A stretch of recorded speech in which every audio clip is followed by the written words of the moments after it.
start to thank all the organizers and our hosts here. It's a great pleasure for me to be here in Estonia for two reasons. One is because of the wonderful colleagues that we have here. I flew in from New York this morning, arrived, and they said, well, we'll take you to the hotel. And I said, no, I want to get there right away so I can hear Fritz Scharf and Nina Mayone. And I hope you enjoyed them as much as I did. And secondly, because I've never been to Estonia, so I'm looking forward to spending the weekend with my son, who's studying elsewhere in Europe. And since this is the lunch hour, or just after lunch, I thought maybe we should say something provocative. So that's what I propose to do.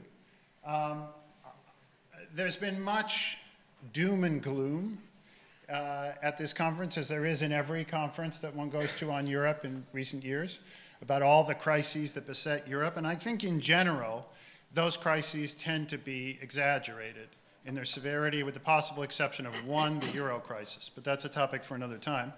One of the things that is exaggerated, I think, when people discuss international affairs nowadays is the effect of populism on foreign policy. So I want to argue that populist foreign policies are really, as we would say in the English idiom, all bark and no bite, that they talk a good line, but they don't actually deliver policy change, and therefore are doomed to disappoint. And I want to argue that on two examples, Trump and Brexit. So let me be very clear about exactly what it is I'm arguing. I'm arguing that democratic populism, so we could talk about Putin. Oh, my mic is off. Yeah, sorry. Now can you hear me? Good. Democratic populism is destined to be unsustainable in the 21st century. And specifically, populist leaders fail to implement their concrete promises. Instead, they eventually adopt or extend their predecessors' policies. Now, let me be precise again about what I'm saying. I'm saying they really fail to implement the policies. Not that they fail to achieve the broad goals that they set forth for society, because all politicians disappoint in that way.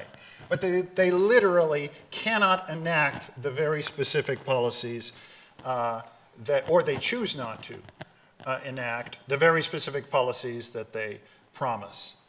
And they eventually, therefore, end up adopting or extending the policies that their predecessors had. And again, this is in democratic populist societies. So what I propose to do is look first at Trump, then look at Brexit, show you that this has been the case, and then I'm going to argue it had to have been the case. It was inevitable that they should fail in this way. Okay, so let's start with Trump. President Trump has implemented, I will argue, almost none of his concrete foreign policy promises. He made a lot of them, and he's not on track to implement them.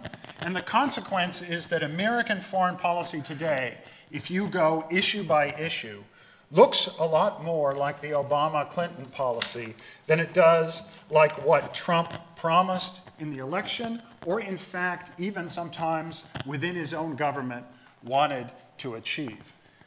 To see that that's the case, here's a map of the world, and let's start going issue by issue. So the first issue that he flip-flopped on was China. That was in the first couple of weeks of the administration, where he claimed he was going to take a tough line and sanctions, brand them a monetary violator of monetary norms and so on.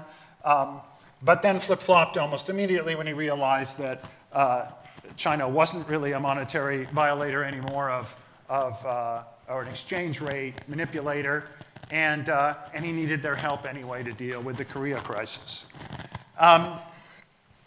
Then there's Afghanistan. So this is an issue Trump really cares about. So I'm going to go through all these circles and bring them back later in a second, but this is Afghanistan. So in 2013, Trump said, let's get out of Afghanistan. We've wasted billions of dollars, thousands of lives, and all these people come home, soldiers and so on, they have post-traumatic stress disorder and so on. And he went on a rampage tweeting against Obama on this issue very consistently. Already by the time he was competing in the Republican primaries, he was a little more cautious. So his public statements softened a bit. He said it was a terrible mistake to get involved, but I would leave the troops there begrudgingly. But he didn't actually mean that.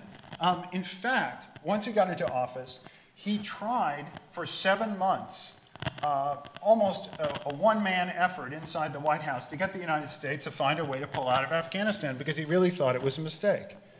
And he did that for 7 months, opposed by various people within the government, the Pentagon, his own political advisors, and so on. And then, in a speech in the middle of August, August 16th, I think it was, or 13th, there's hardly a day on the calendar when fewer people are listening to a presidential speech than this day. It was very carefully chosen for that reason.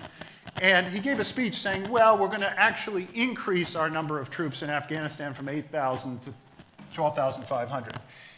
And it's almost humorous to read what he said. At this time, he said, well, decisions are really different when you sit behind the desk in the Oval Office. The consequences of it, and then he started talking like every American president talks ever since Vietnam, when you're involved in a war that you can't win but you don't want to lose.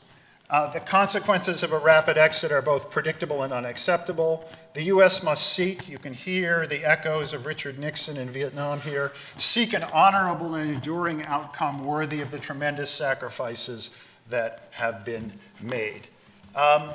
So you get post-factual election promises and then very factual policies. All right, back to the map of the world. So we've done China, we've done Afghanistan. What's next up? Yes, Japan.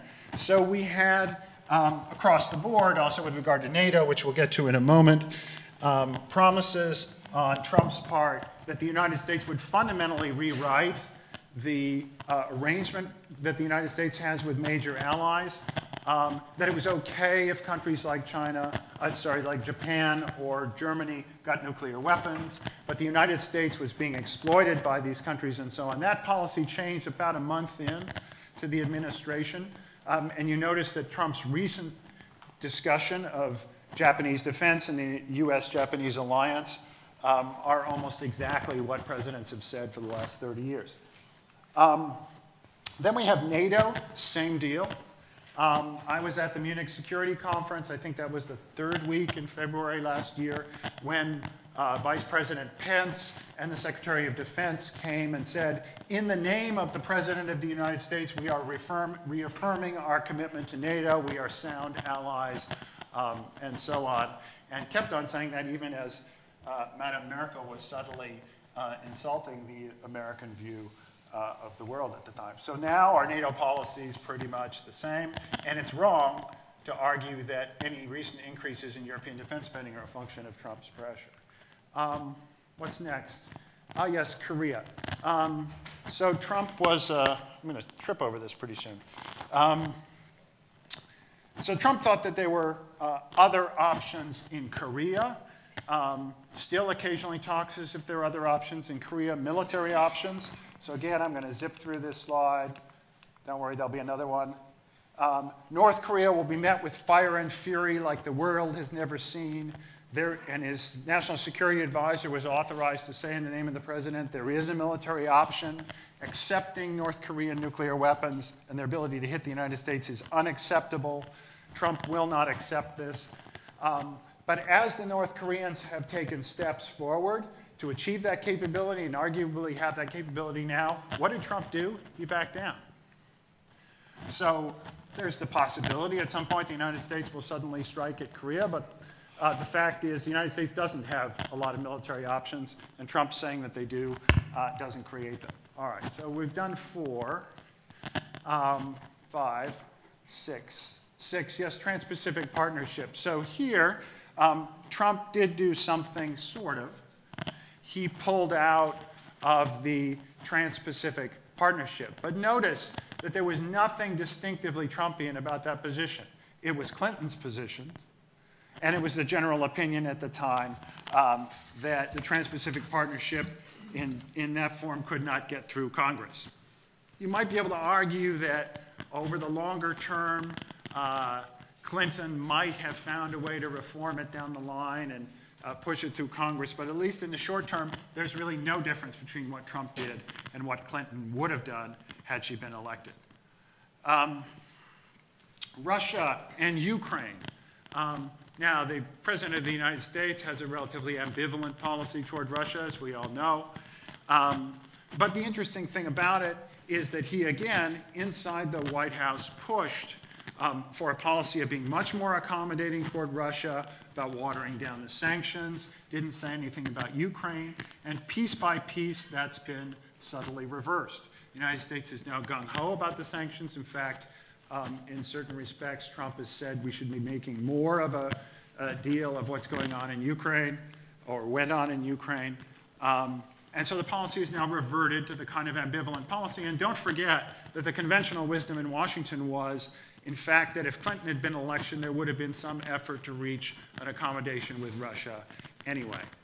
So this is pretty much on track. What's next up? Oh, yes, Brexit. So we'll get to Brexit as an issue by itself in a moment. But Trump said he was going to help the British, that he was on the side of the Brexiteers. He made a special trip during the campaign to talk about it at his golf course up in Scotland. And what's he done for Theresa May recently? Well, he insulted her in print and in tweets. And he did not deliver on his one big suggested promise of something he could do for the British, which was sign a trade agreement with them. In fact, the United States has gone back to politics as usual, which is picking trade disputes with people on the basis of special interest pressures in the United States. Britain is now facing rather aggressive pressure from the Trump administration, both on agriculture and on smaller aircraft. In fact, if you think ahead, it's pretty impractical to imagine that you would have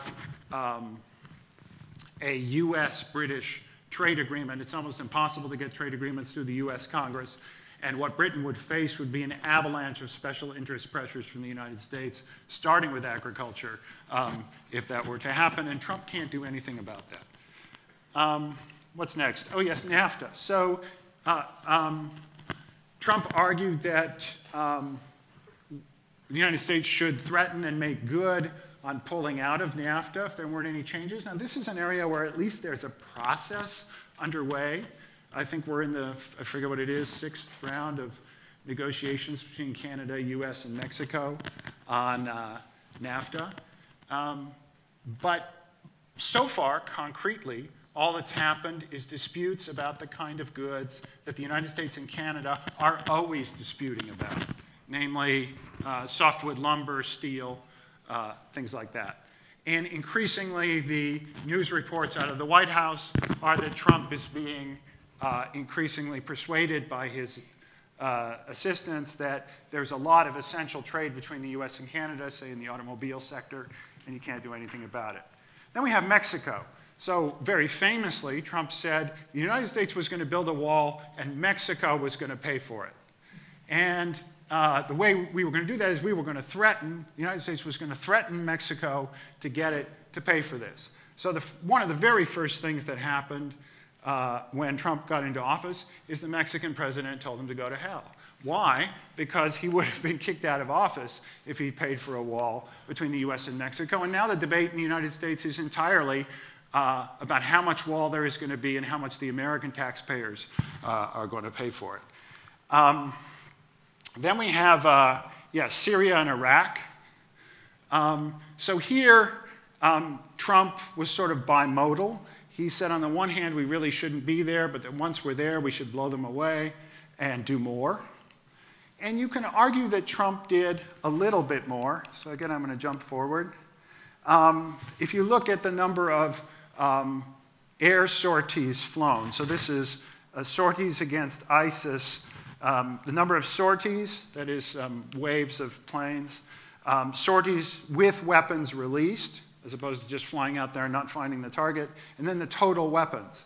So it's a very interesting pattern because what you see is that the number of sorties, does this have a, doesn't. The number of sorties flown, the number of missions that the US flies, and the number of weapons it drops doesn't increase at all. In fact, it goes down slightly because this is all Obama to here, right? And then it actually goes down slightly.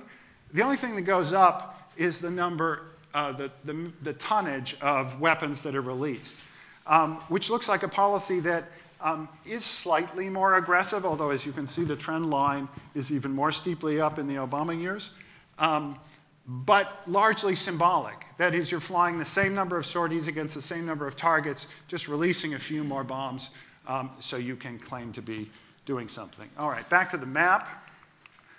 Where were we?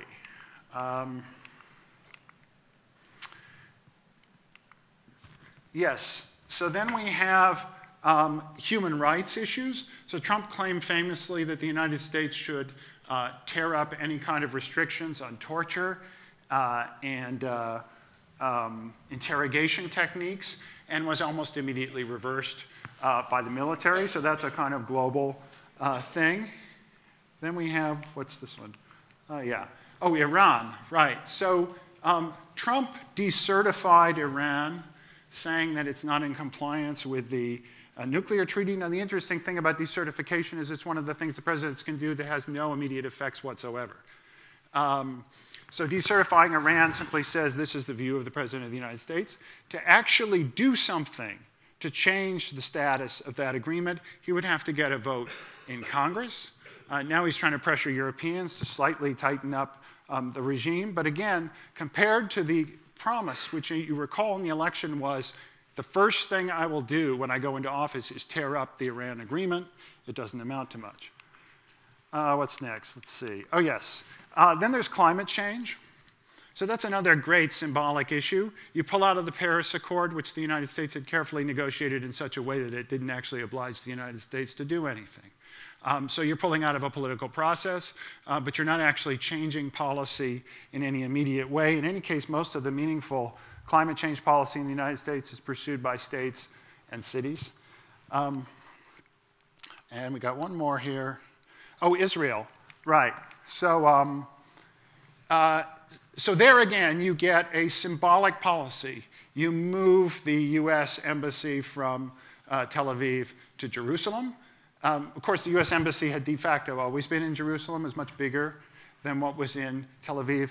The United States just didn't simply choose to call it that. So again, it's a change of sorts, but it's really a rhetorical change, not a real change. That's Trump's foreign policy achievement, okay? And he's done almost nothing different in foreign policy except change its tone from what a Democratic administration would have done. And I think that's quite typical of how a populist in the United States has to operate.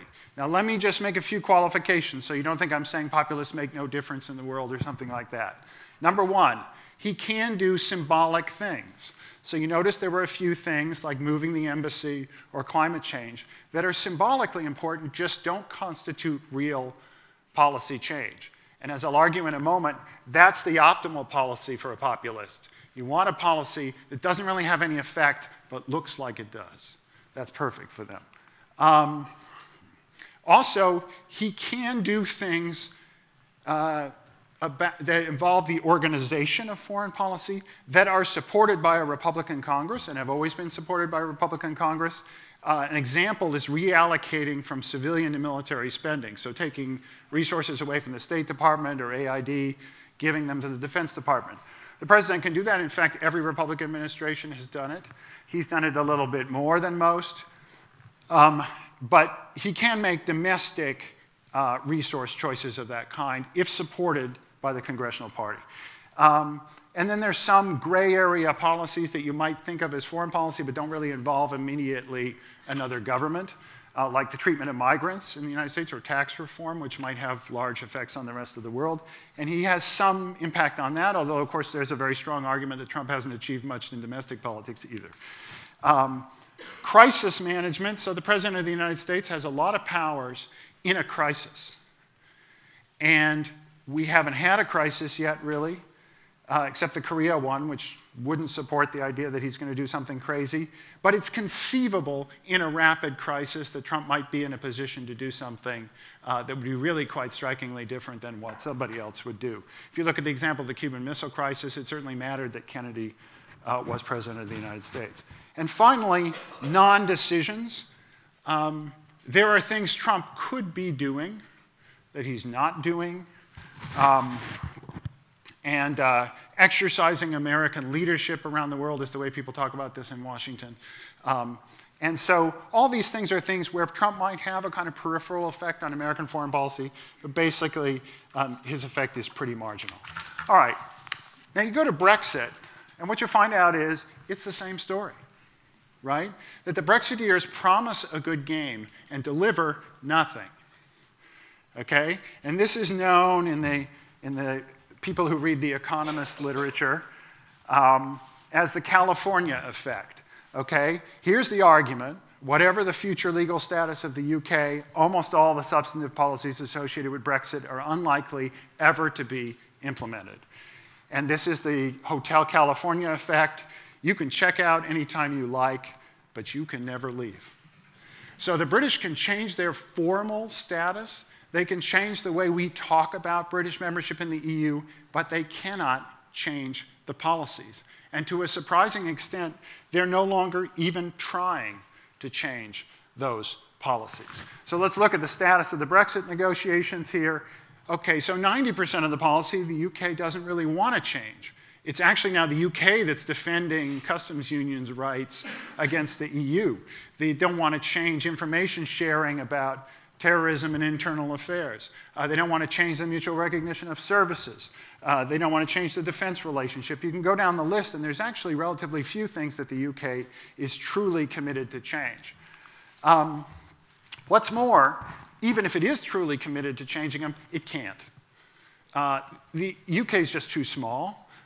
It's kind of basic undergraduate international relations, week 2, when you do Cohen and Nye, asymmetrical interdependence, that if you're exporting 4 times as much as a percentage of GDP as somebody else is exporting to you, you're in a bad negotiating position. And that's in the negotiating position the British find themselves in. And it's therefore been just backing down one issue after the next over the last year continuously. Now de facto is in a position of having accepted Europeans in Britain, the role of the ECJ, if only indirectly. They've now got a backup plan that would just accept the entire customs union and forget about negotiating it. Schengen information sharing, the transition gets longer and longer, so that every session they get into, they lose, which is exactly what you'd predict from basic IR theory. And one reason is that they're not only weak vis-a-vis Europe, but they lack any viable alternative. So the Tories talked a good game about how you could go sign trade agreements with the United States or China or India. Even if you signed a trade agreement with all 3, that would be less than 20% of British exports, and exports to the European Union are almost 50% of British exports, so it wouldn't offset the cost of Brexit. But more importantly, it's bad enough signing a trade agreement with the United States. As I mentioned, it's not something any sane person would try to do. It will take you decades to achieve it. And the only thing worse is trying to sign a trade agreement with China or India, which in any case are only 4% of British trade. Some Tories said, oh yeah, well, we have the alternative to create a completely deregulatory Singapore-like state on the Thames, and that idea has disappeared as well. Why? Because popular and parliamentary majorities oppose hard Brexit. They don't have the votes in their own country to do that. Other countries aren't following the UK example. You don't hear Orban does a lot of things that are outrageous, but he doesn't threaten to pull out of the EU. And so the only remaining questions are, will Brexit happen at all? If so, what will be the legal form of that relationship? And what few policies might the UK be able to bargain to change? This was all foreseeable, and some of us wrote that before the referendum even took place.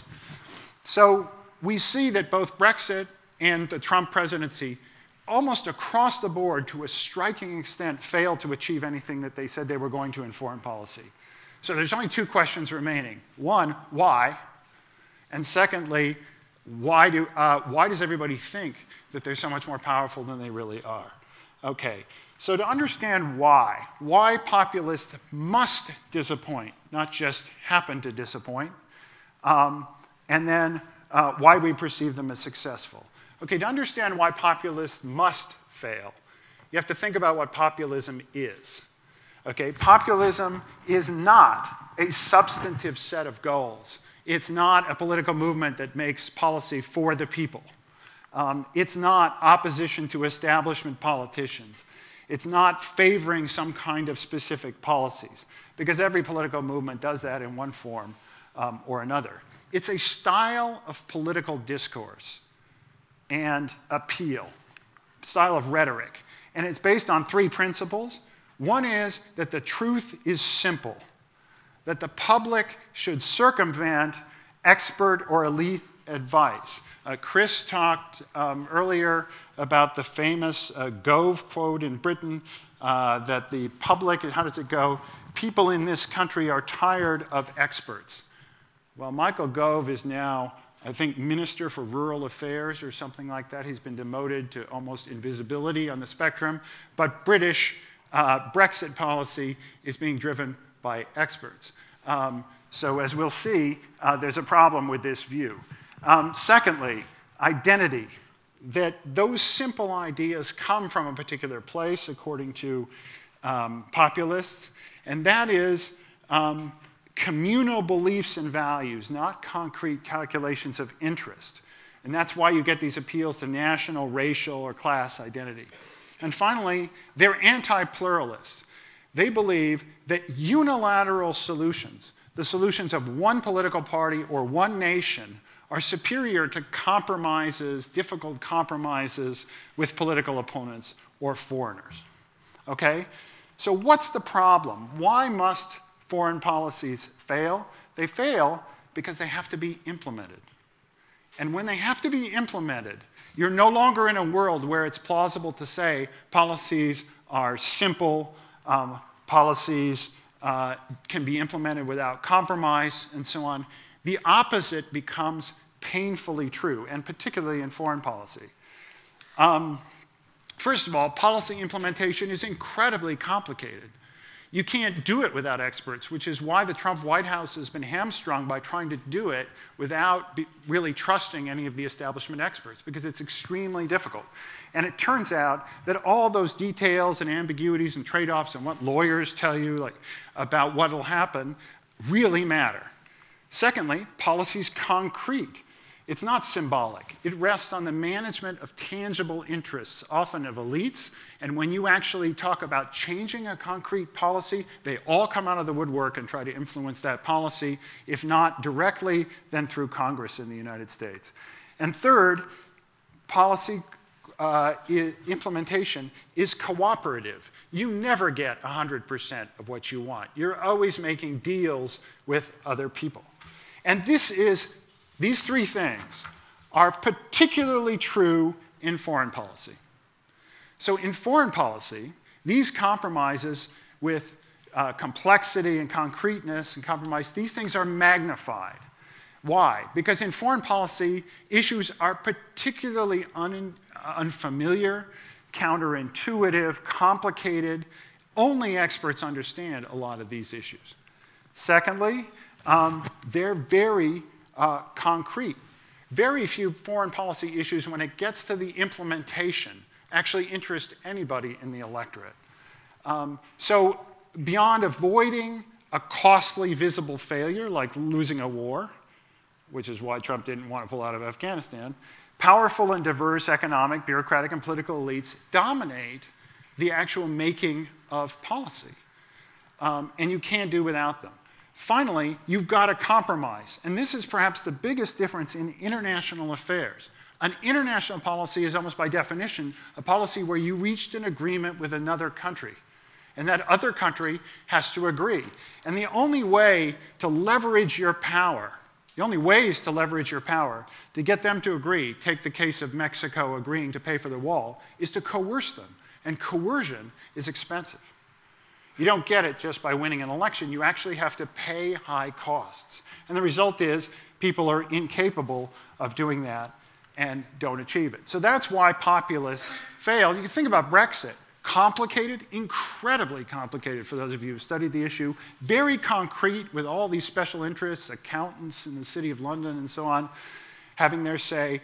And ultimately, the subject of international bargaining. And that's what wears down populists. It's not that they face some kind of deep state that subverts them or something like that. These interests are real. You can make up facts when you're in an election. You can even make up facts when you're running the country and tweet them out. But you can't make up facts on the ground when you're making a policy. And eventually, populists hit that wall. So final point. Final point. Why do so many people believe populism is succeeding, even in foreign policy, if it isn't? And the answer is because they make the same mistake that populists make. They mistake talk for action. And they report it.